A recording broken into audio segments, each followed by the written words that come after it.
Kellyanne Conway says sanctuary cities should indeed be sanctuaries, for someone else, but not for Southern invaders.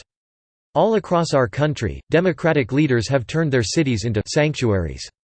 These regions, be they cities or entire states, have policies that prevent our law enforcement officers from doing their jobs.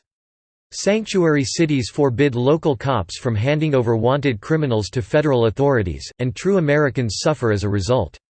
These aliens, arrested for violent crimes, are illegally in our country.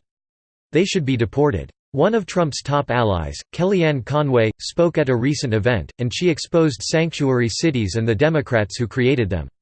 In no uncertain terms, she said American cities should be sanctuaries, for Americans. From Breitbart, Kellyanne Conway, counselor to President Donald Trump, said at a rally on Friday on Capitol Hill held to honor Americans who have been killed by illegal aliens that cities across the country should not be sanctuaries for criminals but safe places for Americans. As she said at the Angel Families gathering outside the Capitol, American cities should be sanctuaries for law-abiding Americans, not criminal aliens. Many of the survivors told horrific stories of their loved ones' fates, including Kathy Wilkerson, whose 18-year-old son Josh was beaten and set on fire by an illegal alien that attended his high school. The event hosted many Americans whose children or loved ones were also harmed or killed by illegals. These illegal aliens committed violent crimes, and they should have been immediately handed over to ICE for deportation.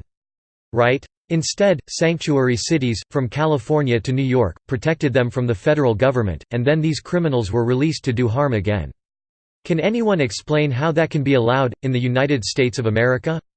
Well, if Democrats get their way and reclaim power in the midterm elections, the floodgates will open again, and illegals will once again pour in. They would wreak havoc on our nation, all the while protected by Democrats who conned their way into office. Thankfully, Trump has worked hard to stop this from happening, because he's a true leader and a real patriot. We deserve leaders that, as Kellyanne said, protect Americans, not illegals. Americans before migrants.